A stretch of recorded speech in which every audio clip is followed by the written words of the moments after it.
Welcome to Driven, the Unscripted Success podcast, with your hosts, Mike Mannino and Nariman Hamden, bringing you insights and stories on achieving personal, professional, and financial success. Hi, everybody. It's Michael Mannino, and welcome to Driven, Unscripted Success podcast. Today on the podcast, we're interviewing professionals who share their experience with you, the audience, on how they got to where they're at today. And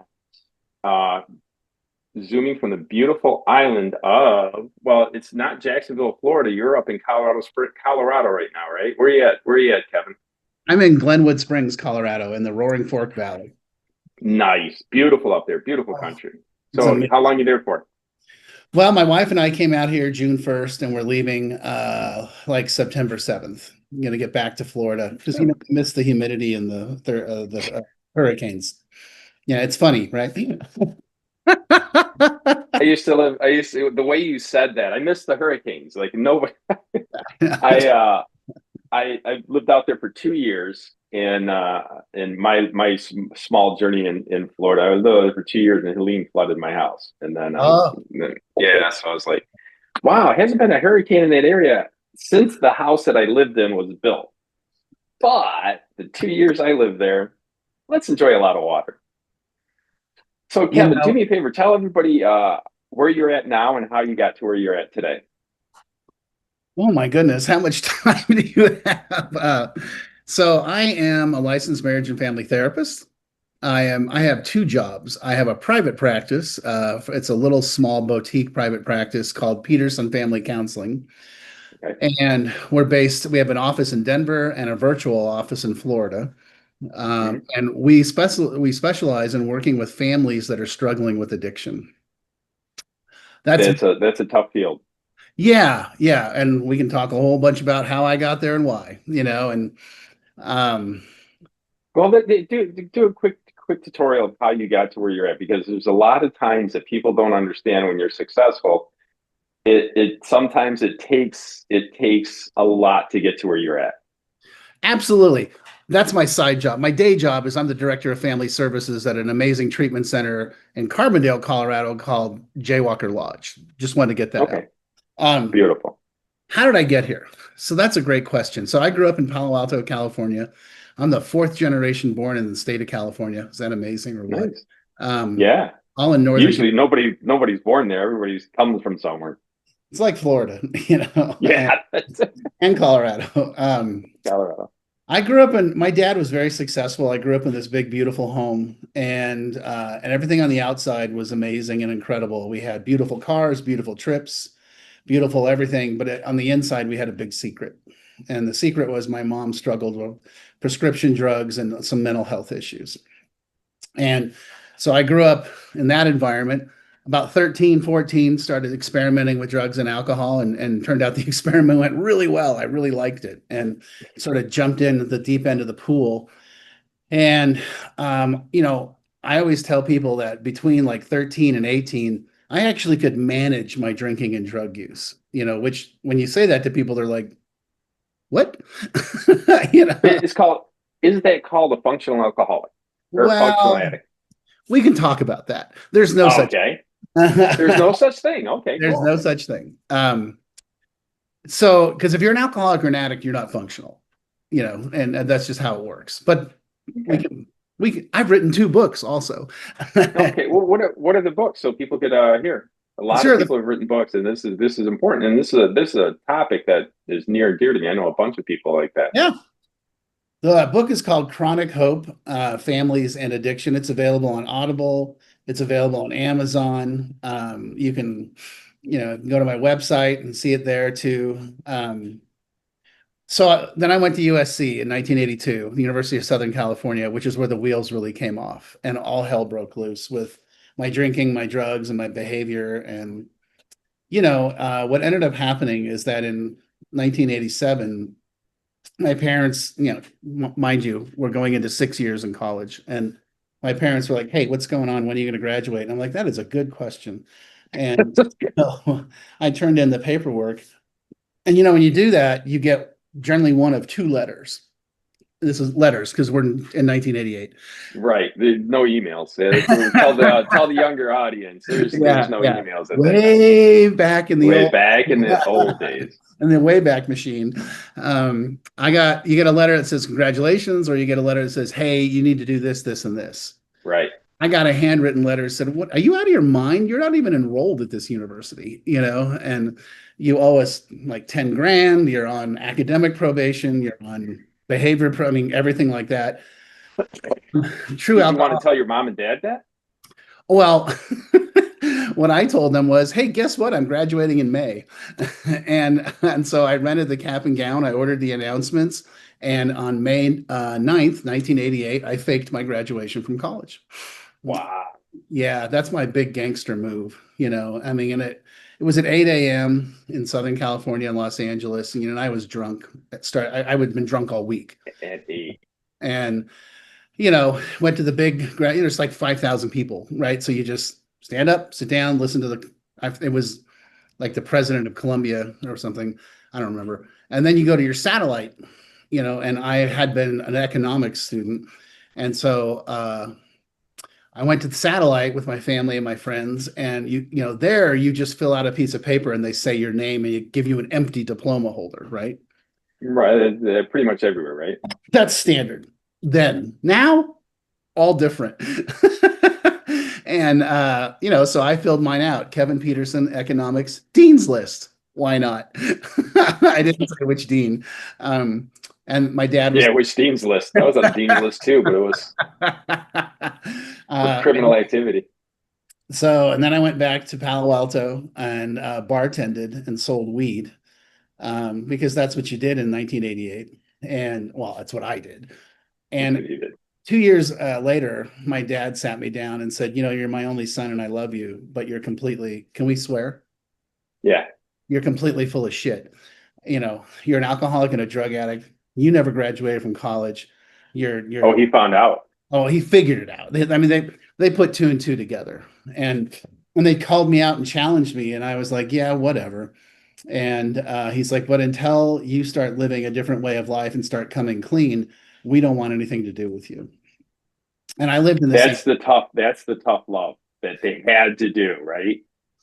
Well, and I would actually say tough love is get out. I never want to talk to you again. What they did is said, here's our boundary. If you want help, we'll get you help because we know you need help. And I eventually took that help. I ended up starting to see a therapist with my dad, blah, blah, blah, blah, blah. That therapist at the end of April, early May 1991 said, hey, I think you're an alcoholic and a drug addict and you need help. And I was like, yeah, you're right. And I got sober on May 5th, 1991. So who gets sober on Cinco de Mayo in California? I never thought about that. I couldn't have done the 6th. I couldn't have done the 6th. So, and then what I did is I went back to USC. And I had someone looking, and this is where we're going to start talking about business success. I had someone looking after me. It was a family friend who was high up in the administration. And she said, look, because I came clean. I put all the cards on the table. I said, I've been sober about a month and I'm here to change my life and get it all back together. I need to come clean. And and she was like, I will pull every string I have for you. And she was so high that, that was, people were like, okay, sure, whatever, we'll do what you tell us to. And, but she's like, you got one chance and that's it. And so I got a job on campus because if you work for the university, school's free. And then I started taking classes. And because I had a 1.1 GPA, I couldn't. I thought I had a tough one. Oh, please. And but then I couldn't retake my classes because if you retake them, you can only get a C, and 2.0 and 1.1 don't make over 2.0, and right. You got to get multiple. So I started multiple 3 4s. I started getting all A's, and good. Yeah. So graduated in 1994 with a degree in social sciences from the University of Southern California, who congratulations. I have a deep allegiance to for the rest of my life. Yeah. They gave me a second chance. In 1990. But you performed. You perform. Someone gave you that chance, but you perform. You know how many people don't? You do. You probably know more Oh, than anybody. yeah. Yeah. And then I moved to Denver in 1995, and I had always done sales. My dad was a salesman. My grandfather was a salesman. So I always did sales, and I did that till 2007. And I was just like, ugh, I got married, divorced. I finally was like, this isn't working for me. And had a long talk with a good friend of mine. Also, but by the way, I started going to 12-step AA meetings and have never stopped. And Good. that's a big piece of my story. So a friend of mine and I had a long talk, and and he was also sober, and he had gone back to be a nurse. And I was like, how did you figure that out? He's like, well, I want my life to be about helping people. I want to make a good living, but at the end of the day, I want to know that I did good, not filled out a spreadsheet, you know? And I was like, yeah, that's how I feel. He's like, how do you feel about math or science and blood and stuff? I'm like, oh, that's no. He's like, you should be a therapist. And so I ended up going to a little school in Denver called Regis University, which is a little Jesuit school. And I Hmm. enrolled, and I got a master's in marriage and family therapy in 2011. And then I worked, Congratulations. thank you. And I worked in a community mental health facility for 3 years. And then I opened up a private practice in 2014, swearing I would never work with alcoholics and addicts and their families because those people are crazy, And who do you think was at the front door? You. And well, them, but me, yeah. And I mean, since the moment I opened my doors, I've been swamped. And and Yeah. That's a very high in demand field. that it is, but here's the thing: people only show up when shit's hitting the fan. They won't do any proactive work. They won't lay out. They call me, and when they're in deep crisis, I'm like, okay, well, let's lay out some boundaries, and here's how you hold them. It's all in my book, and there's a whole Hmm. plan and a system. And shout out to my wife, because every day I would come home from work and say, five more people, same problem, same, and all we did was talk about the same thing. And she's like, you need to write a book, right? So I wrote the book, and um, I got remarried to this amazing, wonderful, incredible woman. And we You married the same one, or? oh, did I say remarried? I got married twice again. No, Oh, not got married again. I think you should get remarried. I was no, like, no, no, no, and that's no, happened before. That no, because people that have been no. addicts have not treated their spouse, in Yeah, any normal way, and yep. then they sober up, and then the wife's like, hey, this is the guy I was looking for. Yeah, no, I was sober the first time, and unfortunately it didn't work out. The And that second happens. time I married someone else who was sober, and she's absolutely spectacular and incredible. She's the nicest person I've ever met, and And you're married to her. yeah, lucky. I mean, I have completely outkicked the coverage, I mean, I was just like, wow, how did that happen? I know exactly how you feel. I met a girl way out of my league, and I married her, and I'm not going to tell her, but yeah, I know exactly how you feel. So, and then, we moved to Jacksonville Beach, Florida in 2019 because I said, hey, I'm a fourth generation Californian. I've been in Denver for 25 years. It's changed a great deal. Um, Yeah, it has, hasn't it?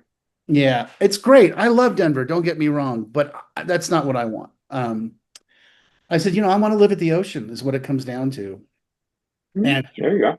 California was out of the question financially. And, so we ended up bouncing around the Southeast and landed in Jacksonville Beach, Florida, and bought a condo, and then sold the condo and bought a house. And that's where we live. And then a little over a year ago, I was having a talk with a friend of mine who runs this incredible treatment center here in Carbondale, Colorado, called the Jaywalker Lodge. It's a men's program. It's 90 days. It's phenomenal. And I was like, man, what you guys need is a marriage and family therapist to handle the families, just the families. Because if we can get the families to change the way they behave, it gives the guy a better chance of staying sober. And he was like, you're right. When do you want to start? And I was like, um, okay. And so we did the negotiation stuff. And I said, my only condition is I'm not leaving the beach. It took me a long time to get here, and I love it here. We live, Right, right, live right. walking distance, and Mhm. so Yeah, it's a beautiful area. And now for the listeners, I've learned this recently. I had I had a life coach friend of mine. Another friend of mine had two heroin addicted kids, and I said, and I didn't mention names, nothing, boy or girl, nothing. And I was telling him, I said, a friend of mine has a heroin addicted, two kids that are heroin addicts, and he goes, she's sicker than them. And I just went, you get that, but it took me 6 months to a year to understand enabling. And what you're saying, if I'm not mistaken, what you're saying is, and help me out with this, if you fix the addict and you don't fix the enabler, they'll just go right back into the pattern. Let's put it in business terms. Okay. This is my clientele tends to be fairly well off, and they speak that language, right? Right. You have an employee that's struggling with whatever, drugs, alcohol, family issues, blah, blah, blah, blah, blah. But you love them and you care about them. You're not going to just, cut them off at the knees and throw them out the window. You're going to sit them down and say, hey, it's obvious that you need help. Your performance isn't doing well. And you're struggling to come in on, all the stuff, struggling to, I've had them, and you're like, look, I want to help you. So there's plan A and there's plan B. Plan A is, let me help you find a therapist. Let me help you find an outpatient treatment program. Let me help you. If you need help with finances, let me help you find a let me help you get it together. And if they choose that and they go down that path, what you have shown as an employer or a family member is, I'm here to help you because I care about you. Because if they do well, I do well. If that doesn't work, then we go to plan B. And plan B is, okay, so we tried plan A, you didn't buy into it, so now you need help. So we're going to put you in treatment. And if they don't do that, then there's plan C. And plan C is, it's been really nice working with you. We love you, but good luck. But you want to give them an option, because good employers give their people help. Here's a question. I've studied this for a long period of time. So here's the question for you. I helped start 2 nonprofits. What is help? Great question. Isn't it? It's a great question. And you're right, because now we start talking about enabling versus help. Okay. Right. But most people think enabling is help. No, enabling is not help. Enabling is saying what I said earlier. Oh, you're having trouble with time management. Like my first job, I was bartending and selling weed, and I got a job at the financial services office at USC. I didn't know how to keep a log of my calls. I didn't know how to, make sure everything was being done properly and stay in the boundaries and behave accordingly. I was a restaurant guy, Right. And I got in trouble. And my boss sat me down and said, look, you have great potential, but you gotta play by the rules. We have a box that you got to fit in. And he goes, every morning and every night when you come in and before you leave, we're going to go through everything together. He helped me. And he didn't do it for me. He helped me and said, I'm here to offer you help to get better. What that means is I'm not going to do it for you. I will help. You're going to do it. You're going to do it. And I'm going to watch you, and not in a mean way. And then they rescinded the negative letter out of my file because I was like, oh, I get it. Okay. I just needed to be trained, and I saw this social media of this military guy, high up military guy, said, my job is simple. I train people. I give them the resources. I educate them. And then I'm their cheerleader and I support them. That's my job. That is the majority of every employer's job. What you just described is 99% of what anybody that has anybody underneath them does, period. And that's, so when a family has someone that's struggling, right? That's their job, is to offer them training and support, offer them care and compassion. And if they choose against it, then you say, okay, cool. Then you need to go out on your own and solve your own problem. Right. And that really truly is help that most people don't understand. And I have friends right now that haven't showed up for work for 3 weeks. and police do wellness checks on them. And Yeah. there's just, so here's really the question. When can you help? Because I've noticed Yep. people have to be ready. And a friend of mine, the friend that said something even crazier. And he was a heroin addict at one point. And he goes, if you want to help out a heroin addict, then they're hanging from their fingertips on a bridge. Step on their fingertips. I just went, okay, now that hurts. Well, that one hurts. I'm like, it yeah. took me 6 more months to figure that one out. Yeah, and I get where he's coming from, and I don't disagree. I would, but like last night, It's just this crazy statement, though. I know but he gets it because that's where he came from, Right. Um, and as recovering addicts and alcoholics, we understand that, if you come in and try to like, well, let me pay all your bills and I'll clean your house and I'll do That's enabling. yeah, we're going to be like, great, now I can go get high again, Mm-hmm. But if you walk in when, the world's coming to an end and the pizza boxes are stacked this high and the place reeks, and say, hey, man, I'll pay for you to go to treatment, or I'll get you to treatment, or I'll find a way to get, but this is, but here's the key piece, okay, is looking at that person and saying, I love you, but I can't tolerate this anymore. And if you want help, I will move heaven and earth to get you the help you need. And if you buy into it. But if you don't, then we're done. And I'm telling you, and that's it. That's the hard truth. I'm sure your friend would tell you the exact same thing, is that, the only reason I got sober is because my family circled the wagons and said no. Until this, yeah. I actually helped a father. I had this guy, kind of the same situation you were talking about. This guy was working with me. Loved the guy. He started with me at 19. He worked with me for 15 years or something like that. And then I was talking to his brother that started working with us. And then his brother goes, "Oh, my mom and dad won't let him fail." And I took that as enabling, right? And then he fell down a couple times, and I said, this is our job. If you can't show up, I completely understand. He moved to California because he wanted to be with his people, and I think that's where you were trying to say. I forgot where he moved to, but a lot of people have a lot of fun over there. And then his dad called me up. I called his dad up, and I said, what do I say to him? I said this the right way, and tell me if I'm wrong. Help me out with this. I said, why are you trying to kill my friend? So what we call it is you're loving them to death. Okay. And that's how we phrase it is, I know you think that, why are you paying their bills? Why are you solving their problem? Why do you keep hiring them a lawyer? Well, because I love them. Yeah. And you're going to love them to death. We'll put that on their tombstone. I loved him. And then he said to me, he goes, I just said that to him. I said, why are you trying to kill my friend? You know what he said to me? He goes, you want me to kick him out? You want me to kick him out? I'm like, wait a minute. What do the professionals tell you?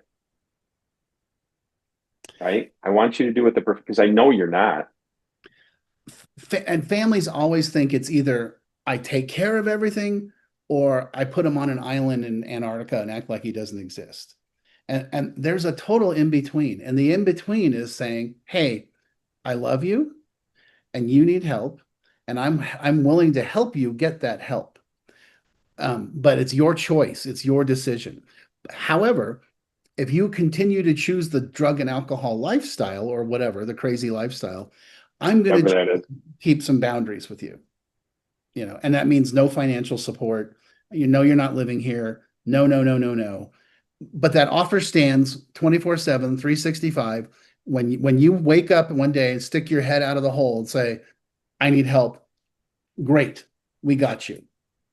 And by the way, that's the key. They have to say it. Like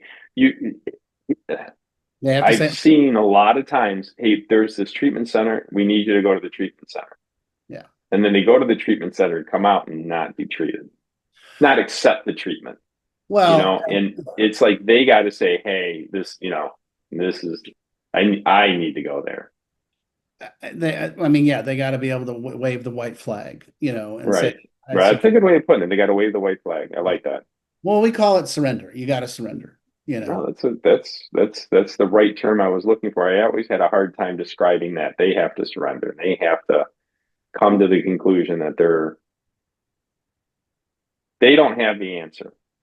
And somebody else has the answer, and you can learn from them. Then the training can begin.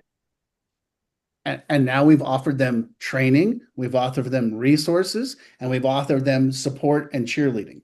The best way for the family to do that is to do their own work and look within, like, oh my gosh, okay, so not I'm at fault for this person's issues, but how do I change our internal system to be more supportive and be more accountable and transparent? Because I'm going to guarantee you that crap's been going on for a long time, and everybody knows it. Oh, and the addict knows it too, because they've been benefiting from it, and I heard one addict on it was Dr. Phil or something. He said, "I'm a master. My parents, I can get them to do anything I want." Yeah, hundreds of thousands of dollars, and then hundreds of thousands of dollars, school, everything, and then the mom goes, "But I never paid for drugs," and he goes, "Yeah, you did." Goes, "Yeah, you did." I hear that all the time. When I run family groups, I'm like, "Hey, how many people in here have bought their kids drugs and alcohol?" They're like, "Oh, no." Okay, how many people here paid for the rent at the last minute, or paid the car payment, or bought groceries? Oh, yeah. You bought drugs and alcohol, Right? They didn't pay it. Yeah. Yeah, this is a great interview, and Thanks. I've seen a lot of this, and it's I have several friends like this. It really blows my mind. So what is one of the biggest challenges you had to overcome in your career, and what you were doing? I mean, that's got to be a very challenging. You got to pick one now. Oh my gosh. Well, there's so many. I mean, I would tell you the first one was at 44 years old, going back to graduate school, living in a basement apartment and surviving off student loans, And I mean, I had to swallow my pride, and it's like, well, this is what I want to do, Right. And so I did, and I did that. And then, in my world, in the therapy world, you don't just, walk out the door and be like, I'm making tons of money because now I have a master's degree. You're not licensed. You have to get licensed. You're not, you have to get fully trained. You have to be supervised. So again, I had to swallow my pride and take a job, and you're going to love this, in 2011 that paid me $38,000 a year, and with a master's degree. And I didn't tell you this, I'm bilingual. Wow. So you had to really, humble yourself to get in that position. Yes. And then a friend of mine who you should interview, actually, my friend, Dr. James Roman, who's an amazing guy, super crazy successful chiropractor, but does a whole bunch of other stuff. He sat me down and he's like, "What's going on?" I'm like, "What do you mean?" He's like, "Why are you still working there?" And I was like, "Well, I got to get this paper. I got to license." He's like, "Hold on. Do you need a license to practice as a therapist in the state of Colorado?" I'm like, "No, you need to have certain qualifications, and you can be working towards your license." He's like, "So what's stopping you?" So he and I had a heart to heart. So here we are with another heart to heart with a friend of mine in recovery that said, "Hey, what are you doing?" And I listened to him. And so I took the plunge, and you'll love this. I took the plunge. On April 1st, 2014, I opened up my private practice. It was a Friday morning. The website went live. I had signed the lease on a place, and I got all my, all the paperwork, all the business insurance, all that stuff. Yeah. So I'm still working full time for the other place, but I kick a day open for this. And I completely lose my mind on that afternoon driving to my girlfriend, now wife's house. I completely melt down. Oh my God, what am I doing? No one's going to pay me. This is a total waste of time. This is, by the way, it's important for you to know that was at 2 p.m. At 2 p.m., I have a full meltdown in the car. I call my best friend. I walk into my girlfriend's house, completely losing my mind. She's like, "What is wrong?" I'm like, "What the hell am I thinking? There's no way this is going to work. Nobody's going to pay me to tell. This is stupid." And she's calming me down and da da da da. And about 40 minutes, to about 2:40, and I'm not making this up, the phone rings. And I'm like, oh, this is weird. Hold on. And I pick it up. It's my first client. Mm-hmm. And in our world, I'm in our world, we talk about higher power and God and that sort of thing. And I got done with that, and I booked the appointment, and I looked at my wife, girlfriend, and she's like, "So who was that?" I said, "That was my first client." And she's like, "Look, Mm-hmm. watch," and she's like, "That son of a bitch, God made you wait 45 minutes." So faith is a big deal for me. And I don't mean like one specific house of worship. I mean just faith in whatever you want to call it, is a big, big, big issue for me. But for me, and this is kind of answering your big question, is I knew in my heart that this is what I wanted to do because I'm good at it. Mm-hmm. And if I go do what I'm good at and I share my personal experience and my professional experience, I think everything's going to be okay. And lo and behold, I've been very blessed and very, very successful, very, very successful. Well, I feel, and I've experienced over years, that if you have the architect of the universe on your side, it's really hard to fail. And if you listen, you have to listen. Yeah. Well, you have to listen to the right person. I've been blessed with discernment. So there's a lot of, and I try and explain it to people. And like, how do you know you're listening to God? I go, it's really simple. It's usually crazy. And it's the opposite of what I want. But it really is what you want. There's, yeah. you know how you said, I love doing this and I'm good at it. So God leads me by love. I love what I do. I love what I do. And he opens doors for me and then he shuts doors for me. He shuts doors things, experiences. He show you this door. This one he shut, locked, bolted, poured cement on top of it. And I couldn't go back in that door if I tried. And one thing I will definitely say, and this is really important, is every time I made a decision based on money, like I'm going to make big money, it has been a big failure, because that's it. And again, if you're good at what you do and you go do it, you'll be successful. Correct. People want sincerity, Mm-hmm. but if you're just there to make the big bucks, you probably will, Well, and then you won't. yeah. Yeah, it'll only last a period of time because if you know better than anybody, fortitude is probably one of the biggest parts of business or life. I work out, I do martial arts, and I compete at the U.S. Open martial arts. And the key to that is getting up every day at 6:30 and being at the gym by 7, leaving by 8. Yeah. And then just every day, every day, every day. You know why? Because all my opponents are getting up at 6:30, going to the gym every day. And I learned a long time ago, being a martial artist at my level, is discipline's everything. Motivation is good, but discipline's everything. It's the absolute truth. There's no, and it's structure, discipline and structure and Discipline and structure, exactly. commitment. I talk about what I call CAT: consistency, accountability, transparency. The transparency is a big part too. Like, authenticity.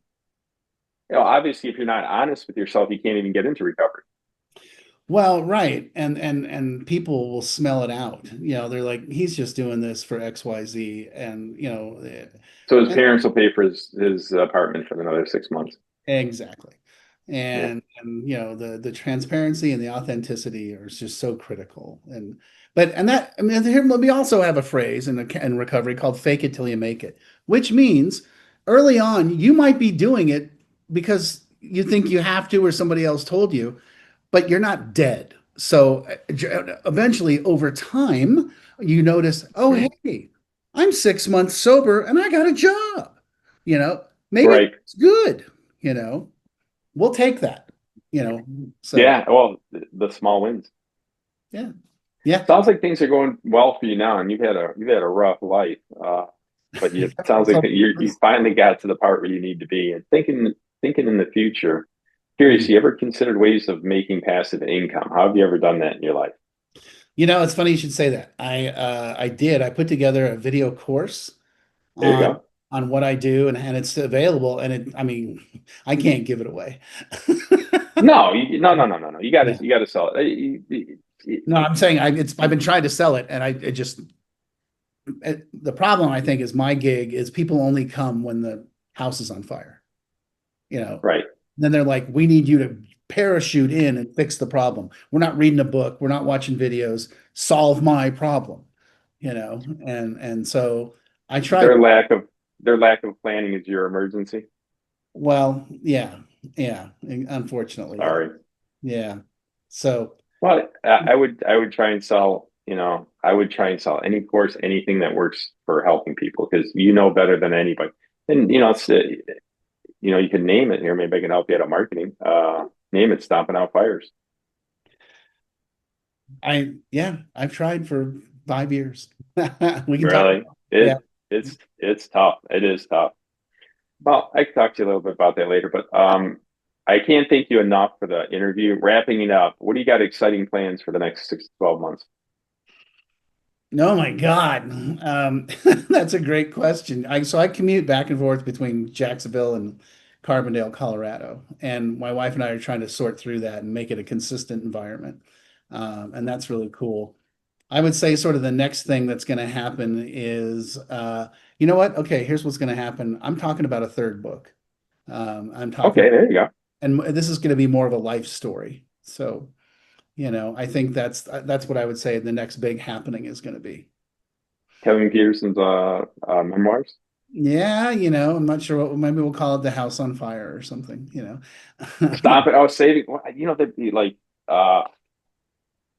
my niece's boyfriend does this. He's a firefighter for forest fires, and they call it like jump fire jumpers. Fire jumper. Yeah, smoke jumper. Yeah. Yeah, smoke jumpers. Yeah. So maybe it's be something like that, smoke jumpers, because you jump into multiple people's lives trying to save them.